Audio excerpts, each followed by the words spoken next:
Me revoilà alors dans ma vie.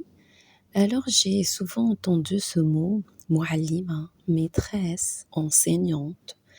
C'était un titre que j'entendais bien avant de le porter officiellement. Car dans ma famille, l'éducation coulait dans nos veines. Je me souviens, j'étais encore étudiante, sans diplôme, et déjà des petits voisins venaient frapper à ma porte. Souad, tu peux m'expliquer ça? Tu aurais un livre pour m'exposer? Tu peux m'aider avec ce devoir? Et puis que c'était comme ça. Je ne comptais pas, je donnais parce que c'était naturel, parce que j'avais appris que servir, c'est vivre, et qu'aider un enfant, c'est peut-être s'aider soi-même sans le savoir.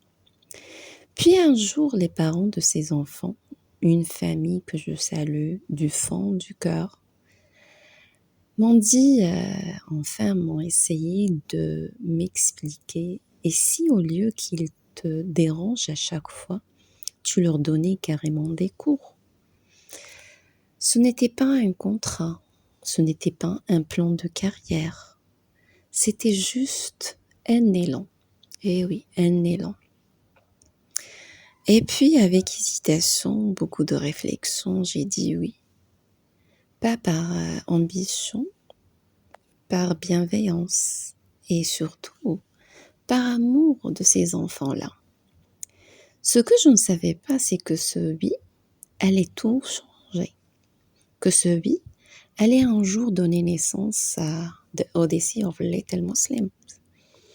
Comme quoi, il y a des histoires qu'Allah commence pour nous, bien avant qu'on ne comprenne le titre réel. En fait, l'éducation n'est pas toujours un métier, non. Parfois, c'est un reflet de qui tu es profondément.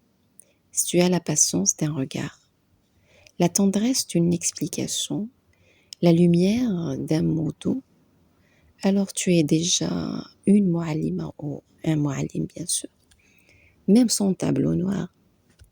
Et puis voilà, merci d'avoir marché au bout de route avec moi. À bientôt pour la suite de l'Odyssée, Inch'Allah.